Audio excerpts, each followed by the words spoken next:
All right. Well, thank you so much, Sebastian. Appreciate it. Hello, everybody. I'm so excited to be here. I love coming to the UW and doing presentations, especially for you all. You all are amazing at what you're doing. And just what you do for the students is incredible. So thank you so much for what you all do. My name is Ruth Kaneko. I'm one of the financial educators with BECU. Been in the financial industry for about 16 years now, and get to do fun stuff like this, right? We get to do presentations. So today is all about the wonderful world of, you said it, you named it, debt reduction strategies. So I love talking about debt.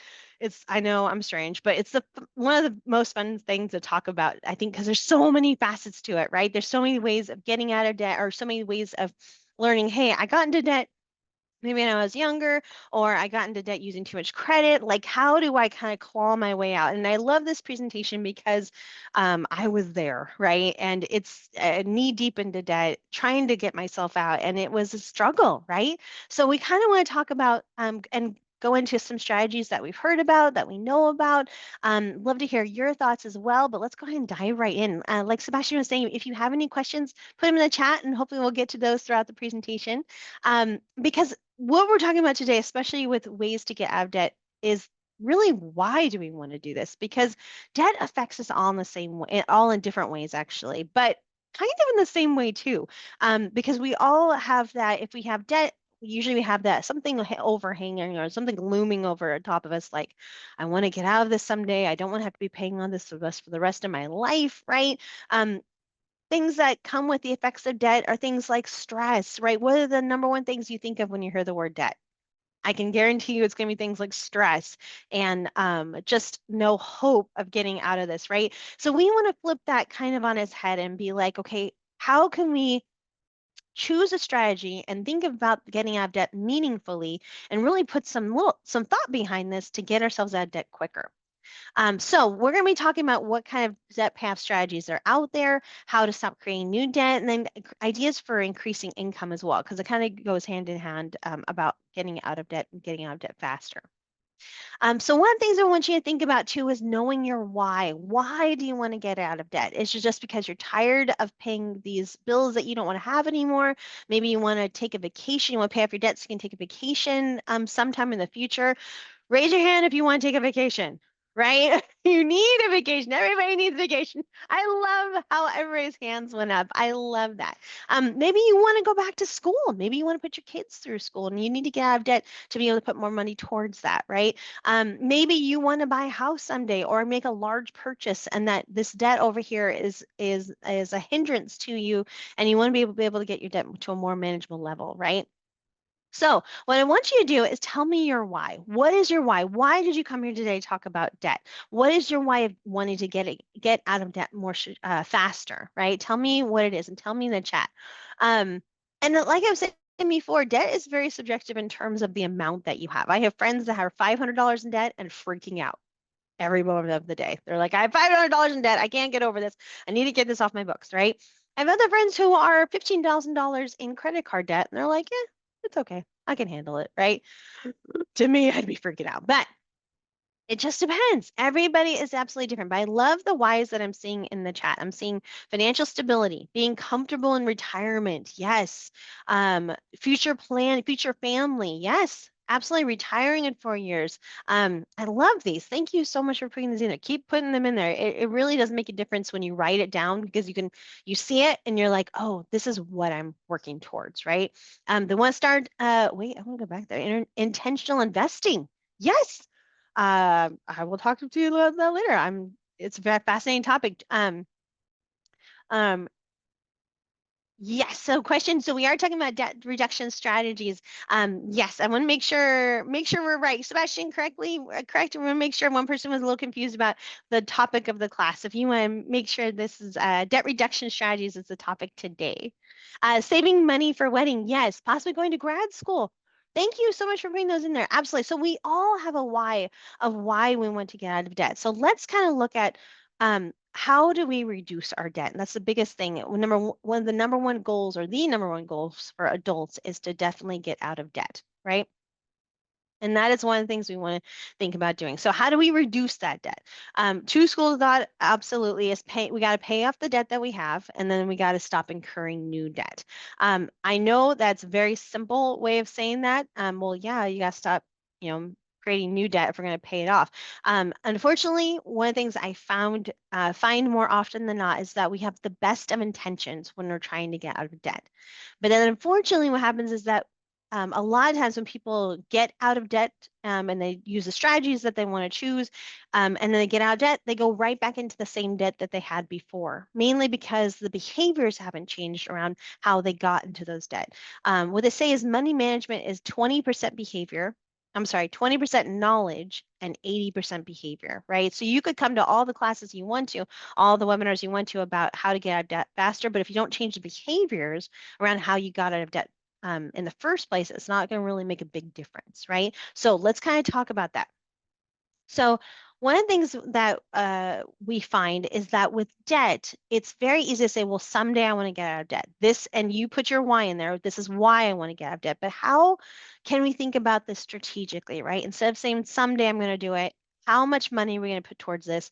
How am I going to choose a strategy that works best for me? So let's kind of look at those kind of strategies here. So debt path strategy, one of the probably the best strategies I've ever seen is that you look at your debt and you focus on aggressively on one of those debts. You continue to pay the minimum payment on all the other debts, but you're focusing on one of the debts specifically. When that first debt is paid off, then you roll the payment amount into another debt payment. So instead of, let's say you have a car payment of $250 a month, I'm just throwing a number out there, and you pay that debt off, instead of saying, great, I am $250 richer, now I can use that money for something else. Use that $250 now to pay off another debt, right? Rolling it back in. It makes a huge difference. And I'll show you that in just a second. One of the things I highly recommend is that when you are looking at your debt, make a list of your debts, right? In terms of the debt, the creditor's name, the remaining balance, the interest rate, the minimum payment, all of these things you want to do. I would highly recommend that you actually go to annualcreditreport.com to check all 3 credit reports for free. So you have a list and you know exactly which debts you need to pay off. That is very, very important because if you don't know what you're wanting to pay off, if you don't know the interest rates, especially too, you're not going to have a good scope of what you need to do to pay this thing off more faster. So one of the things too is also you need to know how much money you have towards putting down to put towards that debt. Right now, you probably think it's in your mind, which a lot of us do, right? How much paying under debt? Well, it's around this much, right? Know specifically how much you have to put down so that maybe you could eke out a little bit more from your budget to maybe put towards this debt. And like one person was saying in the chat, yes. Interest rates are really important to make sure that you know what your interest rates are. So many people I talk to do not know what what interest rates they have on their different types of debt. So make sure that you know that. Knowing that information is very, very important. Now, one of the things you want to think about too is when you're looking at your debts, you've got your list of debts going on and you got your interest rates, you got the amounts. You want to figure out, okay, which debt do you want to focus on fast or which debt do you want to focus on right now? Do you want to focus on paying off the smallest balance first? The debt with the smallest balance? Do you want to focus on the debt with the highest interest rate first? Or do you want to focus on the debt that you dislike the most, right? Maybe there's a debt that you've had for like 10 years and you're just like, I'm done. I can't stand this debt. I don't want to have this in my books. For me, it was a Macy's card. I got out of college, got my first Macy's card, right? I remember buying clothes on it and it would never come down, right? Yes, I love this. One person was saying 2 cool rules of thought. Pay down the highest interest rate first or pay off the lowest amount first and roll it over to the next lowest payment. Love that. Exactly. Hands down. There you go, right there. So you got to choose which debt do you want to focus on first. And like I said, don't stop paying on your other ones, but definitely think about this strategically. So tell me in the chat, which debt would you focus on first? Would it be focusing the debt with the lowest balance, highest interest rate, or the debt you dislike the most? Go ahead and tell me in the chat. Which debt would you focus on first? Highest interest rate. I'm seeing lots of highest interest rate, a couple lowest amounts, Mostly highest interest rates. Nice. Yep. And there's a reason for both, right? And we'll talk about those in just a second. Actually, let's talk about them now. So, like I was saying before, and like that person in the chat was saying, you have your bills, you pay one off, you put that money then towards the next bill that you have to pay that off faster. So here's example one. If you are thinking about them strategically and you're looking at paying off the smallest balance first, again, you want to take a look at your bills. So this person that we're going to look at in this example has two credit cards, an auto loan, a student loan, and their payments, their bills total or the total balance is $26,500. These are their interest rates, their minimum payments total out to 765 bucks. Just their minimum payments, okay? Not if you put extra, just the minimum payments. Now, let's say, again, that you've eked out a little bit more towards the debt. So let's say instead of 765, you've been able to put down $800 total towards that debt every single month. Let's say that instead of you're going to take this debt first, which is the lowest balance of $40 that you pay minimum payment. But let's say instead of that, you put that $75 towards that. So 35 extra bucks. And now that's going to come down a lot faster than just paying $40 a month, right? So $75 a month, you're going to pay that every single month.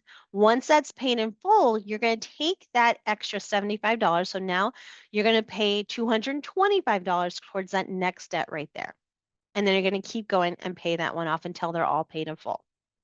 Now, the great thing is, what I highly recommend is taking a look at calculators. There's a whole bunch of calculators like on bankrate.com, BECU's got a whole bunch of calculators, and you can actually figure out which is going to save you a little bit more money in the long run, which kind of strategy is going to save you more money. Is it the smallest balance, the highest interest rate, paying which one off first, right?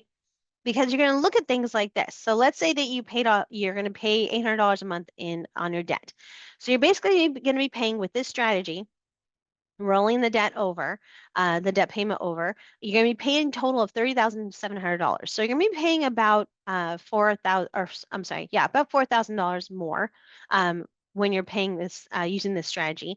But you're going to be having this debt paid off in 3.1 years, right? Which gives you hope. If it does to me, right? You're thinking, okay, yay, I can do this. I can see the light at the end of the tunnel. Now, what would happen if you just you paid the minimum payment, but you didn't roll it in. You just, once this was done here, then you paid the $150 instead of the extra. You didn't put the extra money towards that. It would actually take you a lot longer to pay off the debt, 17 years instead of 3 years, which is way too long, and a total amount of $36,000. So literally you'd be paying $10,000 more for this debt. So you got to think about that in terms of how much difference is going to cost. In the second example, second strategy, you're going to be paying off the highest interest rate first. A lot of you said this would be the one you'd want to choose. So let's kind of look at the numbers. So let's say, for instance, again, that you're going to be putting $800 towards your debt. You eked out a little bit more in your budget. And now you're going to be putting 185 towards this debt, which has the 26% interest rate. Yikes. You're going to be looking at that. You're going to be paying 185, right? So now you're going to be paying that towards that debt, paying that off. You now pay the 225 towards that next debt instead of $40. You're going to have that paid off pretty soon. And on and on and on as we go. You probably see probably see it flowing here as we go. In this case, you're going to be paying about $30,000, 635, same amount of time, 3.1 years. So it's very comparable to paying off the debt with the lowest interest rate, right? It's going to save you a little bit more money, but not a whole lot, but it's going to save you a little bit more money. So again, if you just pay the minimum payment in terms of not rolling the money over, it's going to cost you this much, right? That's a lot longer. Now, example number 3 is paying the current minimum payment. Now, in this example, you're just going to take, whichever, you're going to keep paying minimum payments on all of your loans. You're not going to pay any extra, just the 765, but you are still going to strategically be taking that money that you used after you pay off that first bill and then rolling it into the second one so that you're going to keep doing that kind of strategy. That is still going to save you money in the long run because you're going to still be paying $31,000 and have it paid off in 3.3 years, as opposed to not doing that strategy, right? So as you can see in these examples, you're just going to be saving you a lot of money when you roll that payment over into the next one. One thing I love to do is I love to look at a side-by-side comparison because it really helps me. Just saying, okay, which would be the best strategy for me to use? What's going to save me the most money? Since a lot of you chose a higher interest rate, you're going to notice that it did save a little bit more money. Not a whole lot. You're going to see all of these are very, very similar in their strategies and how much you're going to save, in terms of how many months or years it's going to take you, right? Very, very similar. So again, like I said, when you're looking at all of your debt, do the calculations, figure out which is going to be the best situation for you. For me, again, I was knee deep in my debt, and I just need to see something fall off quickly, fall off my debt sheet, right? So I actually chose the strategy of paying off the debt with smallest balance. And to me, it actually worked better for myself because I could see the smallest debts coming off, and it was like, oh, finally, I paid that Macy's card off, right? And it was kind of that gratification thing, not instant gratification, but that thing where, okay, I can do this. I can go to the next one. So choosing which one is good for you. So the question is, would you still select the same debt to start paying down? So tell me in the chat, after looking at those examples, would you still select the same debt to pay down? Tell me in the chat. What do you think?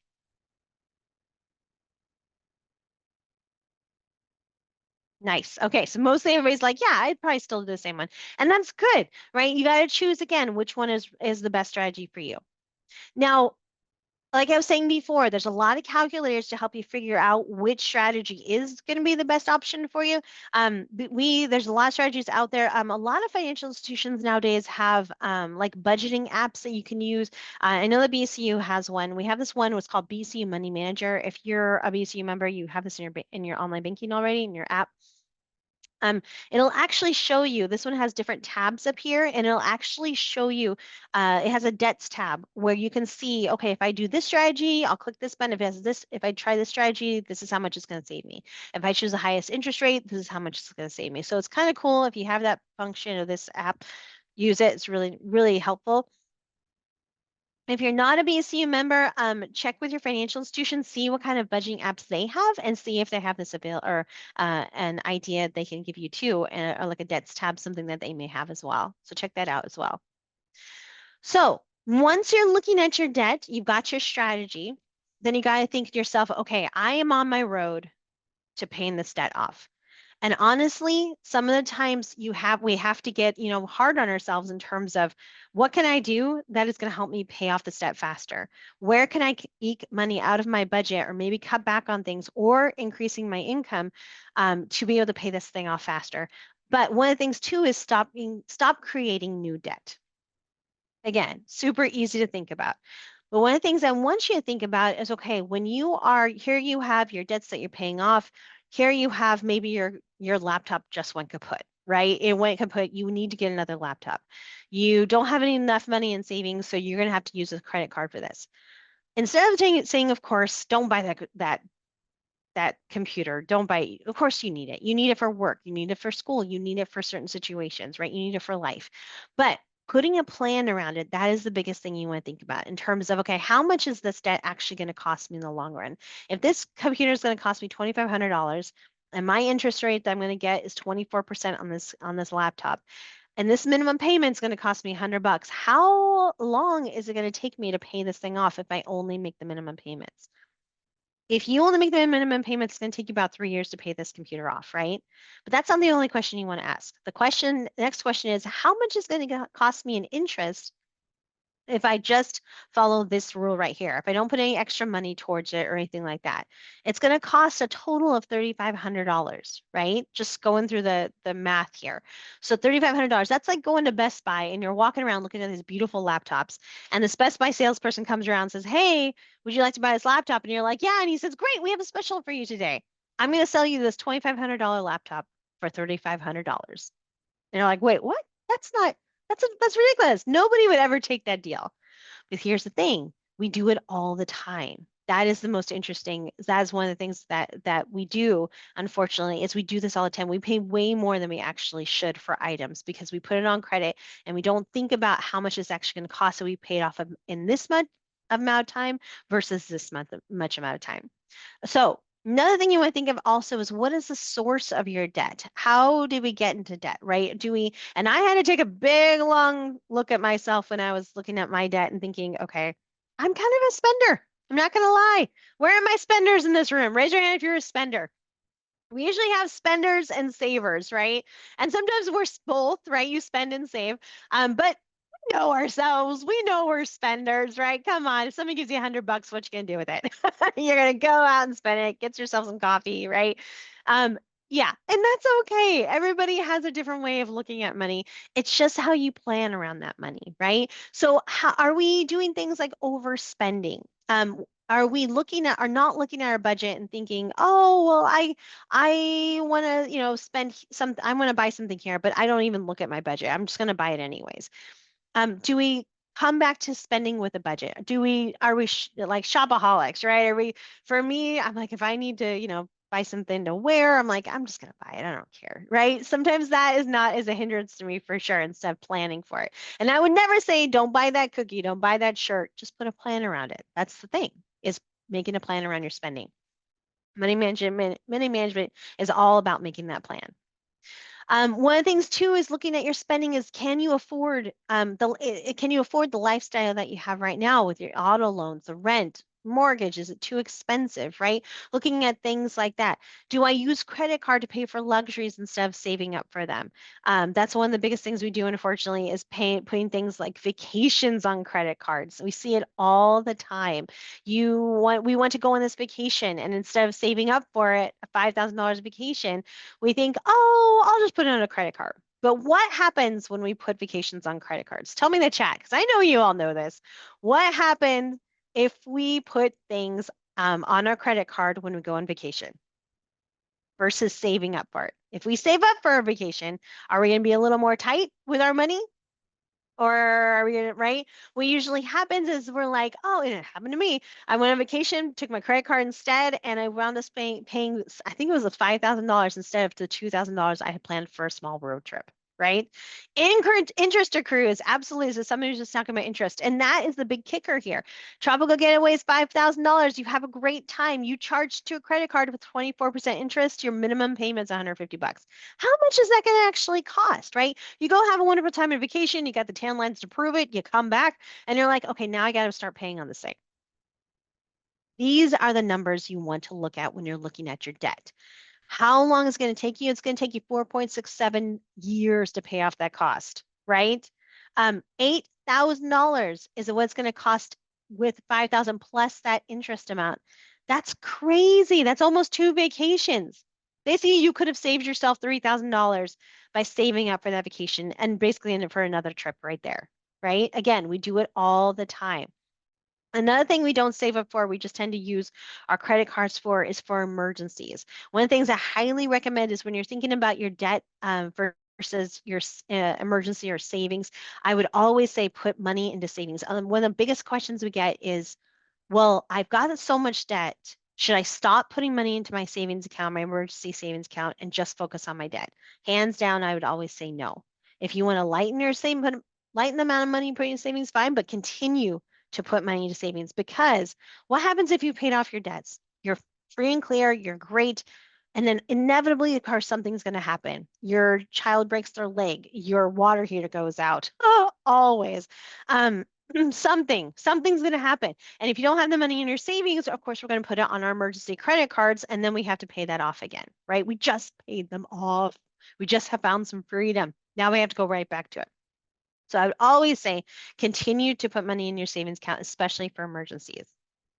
Um, and one thing I find too is that, unfortunately, so I used to work in our branches a long time ago, and one thing that I found a lot is that people would come in to do like, hey, I have a credit card that I've had since I was like 18. I want to get a new credit card with a lower interest rate.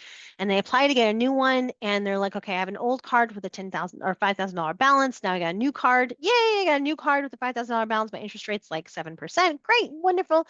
I'll just go ahead and do a balance transfer later on. Or they want to do it then, but they're like, no, maybe I'll do it later on. So they wait to do a balance transfer, which is basically paying off that old card, right? And putting it on the new card so they have a better interest rate. What happens so often is that, of course, is that either they forget and they start using that new card now, as well as having the balance on the old card. And then unfortunately, they've now started maxing out that new card as well as that old card. So now they have two debts instead of the one, and it costs them way more in terms of monthly payments, right? In terms of the debt. So in terms of spending, one of the things I encourage you to do, if you do like a you're thinking about your credit cards and you're like, okay, I want to change this credit card up to a new credit card that has a lower interest rate, great. But don't wait to do like a balance transfer so you pay that old card off so you have that new card so you can, it'll save you money so you're not tempted to use that old card. Because one of the things I love asking people is this: if you could change one thing about your spending habits, what would it be? What would it be? What is one thing, if you were thinking about the way you spend or the way you, if you got yourself into debt, right? What is the one thing that you would love to change? Tell me in the chat. Spending less. Cut down on Starbucks and bubble tea. Oh, the bubble tea, especially when it gets cold. You're like, come on. Oh, it's delicious. Quit going to the mall. Oh my goodness. Stop being impulsive, right? Those 10 for 10s when we're going in the shopping, especially now during the holiday season, you're like, oh, I don't need those 10 pairs of clippers, like nail clippers, but we lose them all the time. I kind of need those 5 pairs of clippers and I'll get 5 things of chapstick because eventually I'll need them, right? But we didn't budget for it. We just kind of want to get them. Planning more, saving more, kick more instead of using Grubhub. Oh my goodness. Yes, the bane of my existence. Limited edition things. Yes. Spending money on food I'm addicted to. Oh, goodness sakes, Celeste. I spend a lot more when I travel because when am I gonna go back there? Right? It's totally true. You think to yourself, I'm only gonna do this once. I better live it up, right? And that's fine.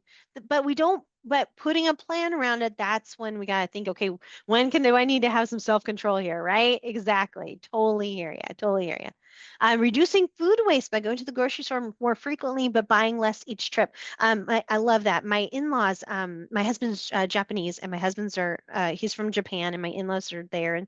And whenever we go visit them, I'm always amazed by my mother-in-law goes shopping every single day. The grocery store is like just a block from her. And she'll be like, okay, I'm going to be cooking here and I'm going to go to, I know what I need to buy. I'm going to go to the grocery store and buy it. And I always thought, oh my gosh, what a waste of time. She goes every single day, but she knows exactly what she wants to buy, how much she needs to spend, does it. So I totally get that now, right? What was foreign to me, I was like, what? This is ridiculous. Now I'm like, oh, that's actually pretty smart. Now, with 3 kids on my end, I don't know if I could do that every day, but it was very smart on her end. All right. Avoiding DoorDash. Yes, all of these things. So, right, all of these spending habits we get ourselves in because it's convenient. A lot of times it's convenient. Now, am I going to tell you that sometimes, eating out, I would never say don't eat out because the moment you say I'm not going to eat out is the moment you're going to go to it more.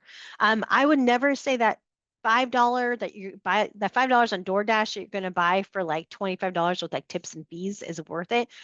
Yeah, sometimes it's worth it. You're starving, you're hungry, you forgot to make food, you have 3 kids at home and you're dying. And when you go from work to home and you just need to eat something or else you're going to go crazy, yeah, sometimes it's worth it.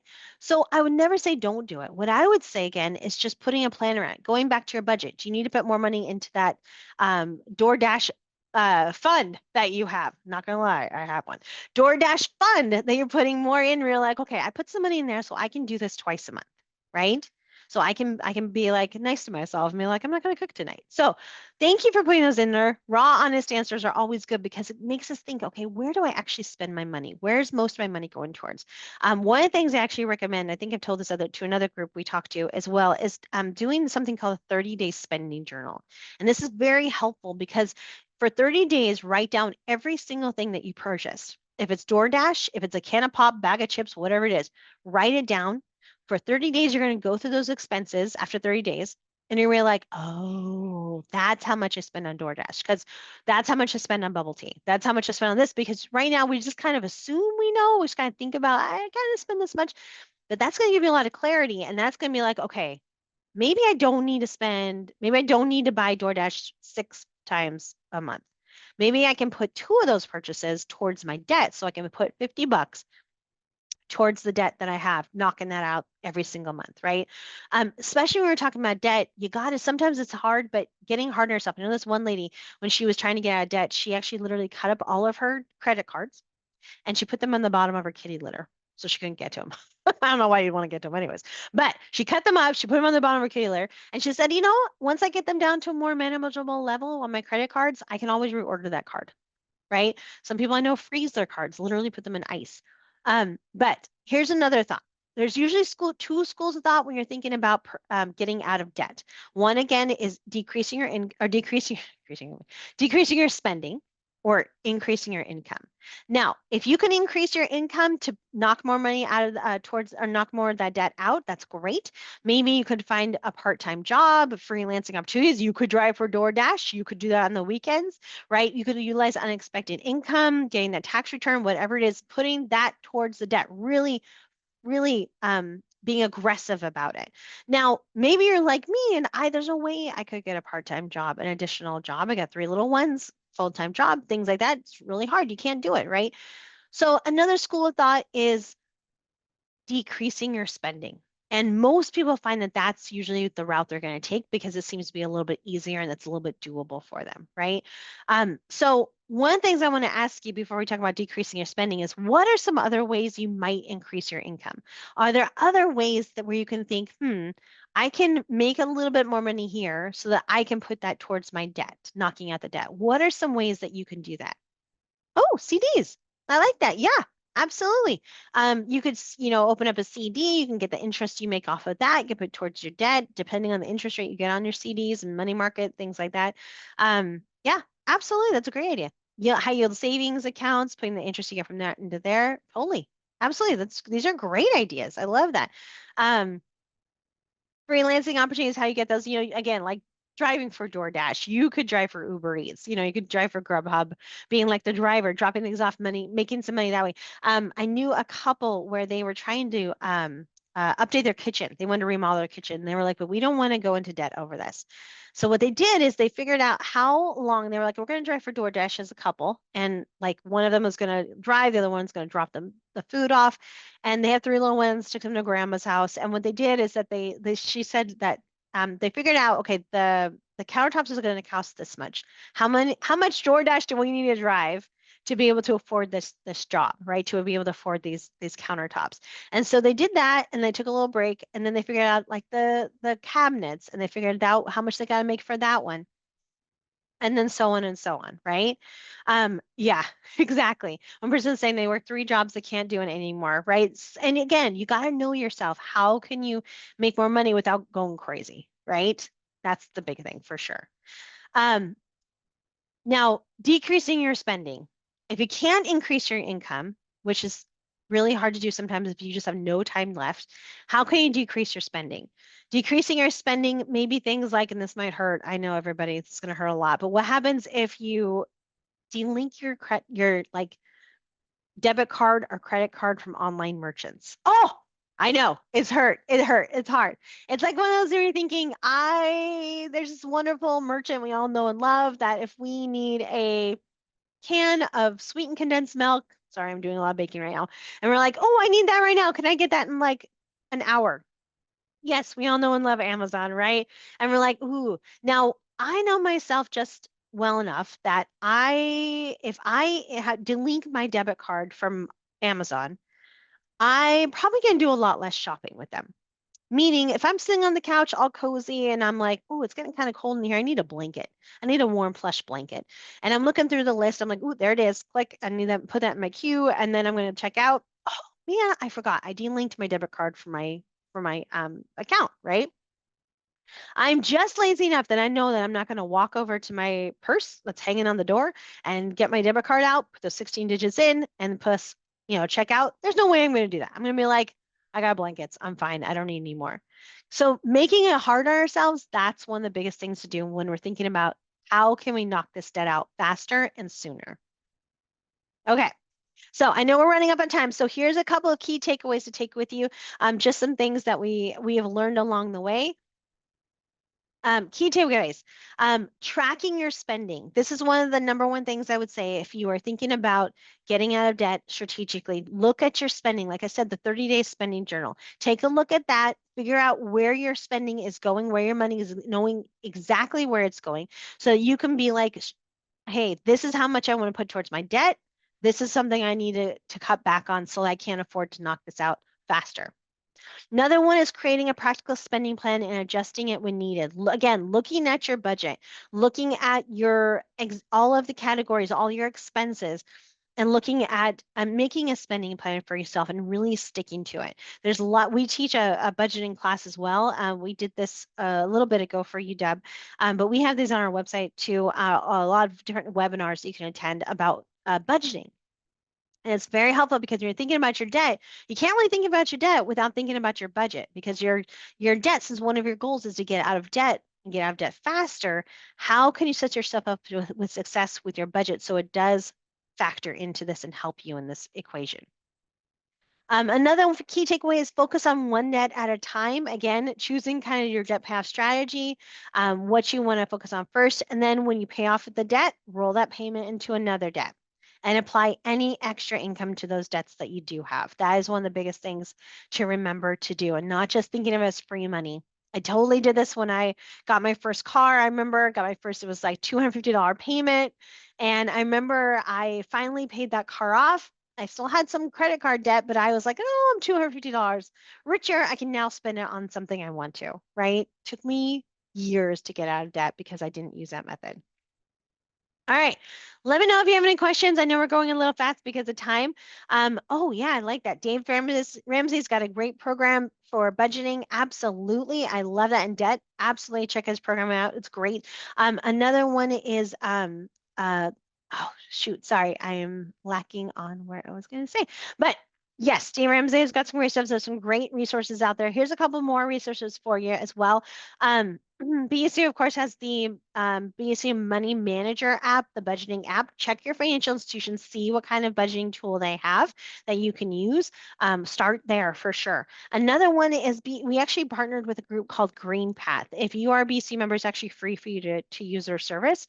They're actually a credit counseling service, debt counseling service. And what they do is, we picked up the tab for the members to be able to talk with somebody one-on-one and for them to help you choose a payoff strategy. Look at your debt strategically. They'll actually go through your credit report with you and talk with you about, hey, is this what you want to work on? Okay, let's put a plan together for you. It's always nice to talk to somebody one-on-one with those two. We're actually also doing a member offer. I don't know if you are interested, but if you want to put more money to your emergency fund towards your debt, they're actually doing a new member offer for $200 towards membership. If you want to take advantage of that too, you can go ahead and scan that one as well, or you can go to any one of our NFCs as well. This is another cool thing to continue your learning. We do a whole bunch of, oh yeah, Credit Karma is good for checking your credit report. Absolutely. Yeah, they're actually free to use as well. They will try to sell you different credit cards or try to, give you information on different credit cards out there, but you know yourself well enough to know. So Credit Karma is a good one too. Definitely a great resource.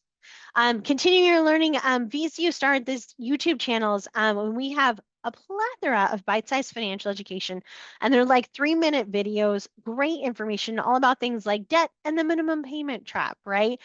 Lots of great information here. If you click on this link or just go to BECU YouTube channel, lots of great information coming your way on those ones too. Check those out, very helpful. All right, we have come to the end. Sebastian, I think we're almost on time. Yay! Usually I run over. But this is my link. This is the link here for feedback. I would love to get your feedback if you wouldn't mind putting it in there. Again, my name is Ruth Kaneko, and I would love to get your feedback to kind of get your idea if you like the presentation, if you like the information that we brought to you, if you wanted to hear more or less, or which areas you want to hear more. We would love your feedback there too. And also, this is my email address. If you have any questions on any of the content we went through, feel free to email me. Feel free to take a picture of that, and we can get those questions answered for you too. But I will go ahead and stop there, and I will open it up for questions. Sebastian, hand it back to you. But if there are any questions right now too, we can answer those as well because I got a couple more minutes. Yes, Ruth, that was so awesome. Thank you so much, Ruth. That was Yeah. jam-packed full of information. We talked about so many different things, and I just want to let everyone know again that yes, I will be sending this out as after today's session, and I'll ask Ruth for the PDF version of the slides as well. But other than that, yes, please, if there are any questions, please feel free to go ahead and shoot them. I think, Ruth, I just want to sing your praise. You're able to get everything as we I get them. So know. usually by Oh, the time we thank get you. to the end. Thank you. Appreciate it, Sebastian. Absolutely. Um, it looks like Jerry did have a question here as far as about merging Money Manager with a third-party budget app like Rocket Money. Yeah, so with our money manager, you can actually merge your outside accounts because it doesn't really make a difference if you're using like BCU Money Manager, a money budgeting app, and you're only able to see your BCU accounts that you have. It's actually way more beneficial if you're using other, like if you have a Fidelity account or if you are using a credit card through Chase, right? And if you're using all your using that credit card to pay for your expenses, like your food, your groceries, everything like that.